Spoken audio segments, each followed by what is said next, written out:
आपल्यासोबत आहे the director of cricket operations and the head coach. As if एका जॉबचा already stress नव्हता तर दोन रोल्स घेतले दादांनी.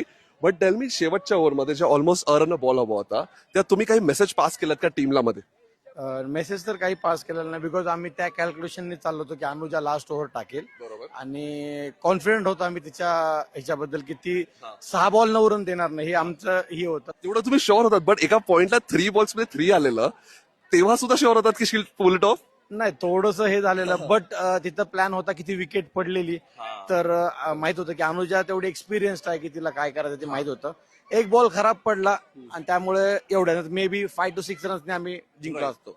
आणि तुमचे काही सुपरस्टिशन्स होते मॅचच्या वेळेस की यार सगळे डगआउट असेच बसा, हलू नका, असं काही चालू होतं? सर, हे अख्ख्या टुर्नामेंट मध्ये चाललंय, एका मॅच साठी नाही, अख्ख्या टुर्नामेंट जिथं काही होत नाही ना तिथं पण आम्ही चेंजेस केला. विकेट नाही पडत, चल थोडं इकडे जा, तू लिहितोय मी लिहितो, असे सगळ्या सुपरस्टिशन्स खूप झालेले आहेत. But can't blame it because त्याच्याने वर्क केले. तुम्ही अनबीटन आहात फुल सीझन मध्ये, सो मेक शुअर पुढच्या सीझन स्ट्रॅटेजी काय करा, हे चालू ठेवा. सुपरस्टिशन 100% मुलींनी पण खूप एफर्ट घेतलाय आणि ते पण जास्त आमच्यापेक्षा जास्त सुपरस्टिशियस आहेत की या गोष्टी.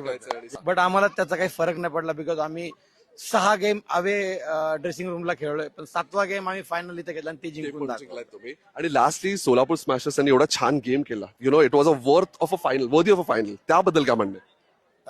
बेसिकली त्यांनी खूप चांगलं क्रिकेट खेळले, बट मला असं वाटतं की थोडा एक्सपिरियन्सचा कमी पडला, त्या एक्सपिरियन्स मध्ये मॅच गेली, बिकॉज बाकी त्यांनी क्रिकेट खूप चांगलं खेळले. That's it.